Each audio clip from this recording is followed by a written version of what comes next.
Happy Hearts in Paradise dahil patuloy pa rin ang low-key getaway nina Francine Diaz at Seth Fedelin sa Bohol. Mga ka-Fran Seth, finally, nag-upload na rin ang ating prinsesa na si Francine Diaz.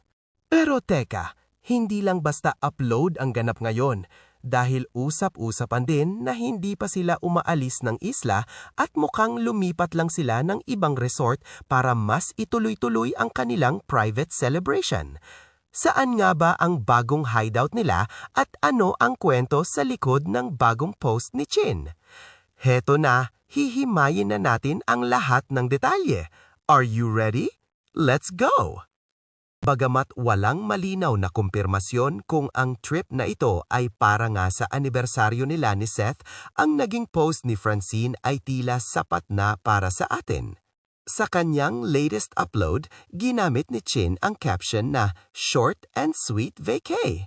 Pero ang mas nakakaintriga ay ang napiling background music ng ating prinsesa, ang kantang "Kiss of Life" ni Sade.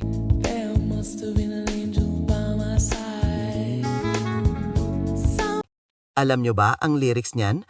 There must have been an angel by my side at you gave me the kiss of life. Napaka-romantic at napakalalim ng mensahe. Para sa marami, ang pagpili sa kantang ito ay hindi lang basta trip dahil isang paglalarawan sa kung gaano ka-espesyal at ka-peaceful ang nararamdaman niya sa bakasyong ito kasama si Seth. At hindi lang basta short and sweet vacay ang ganap dahil heto na ang mga formal na litrato mula mismo kay Francine.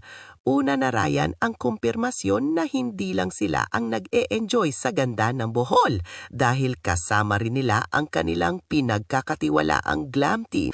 Sa isang group photo, makikitang relax na relax silang kumakain sa isang napakagandang restaurant. At heto pa ang isang clue. Usap-usapan na lumipat lang sila ng ibang resort para mas mapanatili ang kanilang privacy.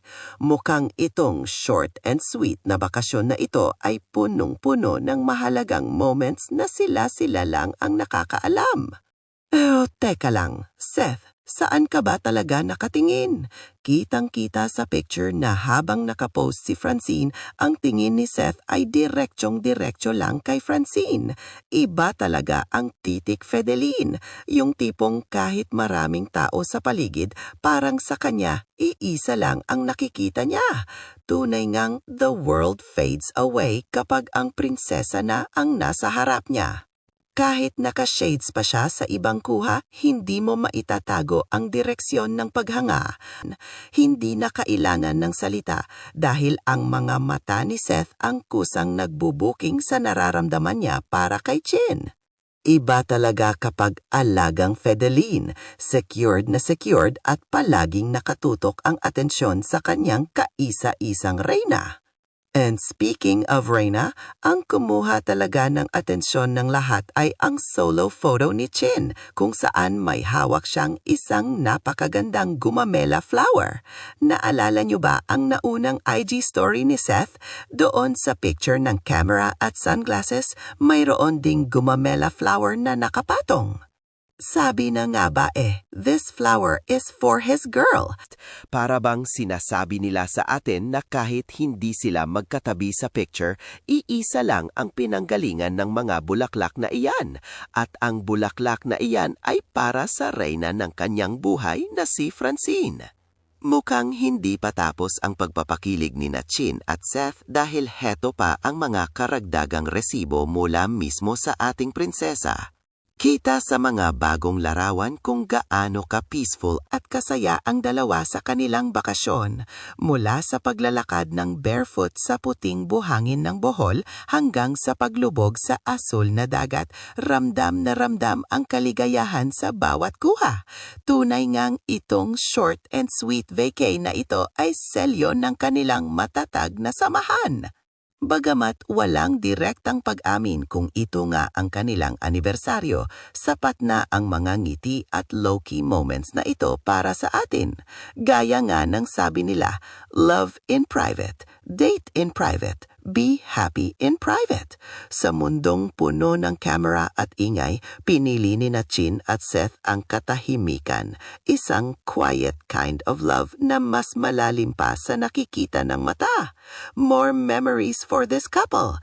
Ika nga, as long as they are together and happy in life, sapat na iyon para sa ating mga sumusuporta. Kayo, anong mensahe nyo para sa Francette sa kanilang napaka-sweet na Bohol trip? I-comment nyo na yan sa baba.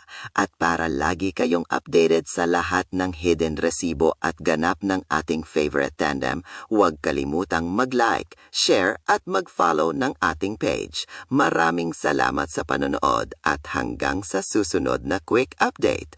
Always and forever, Francette.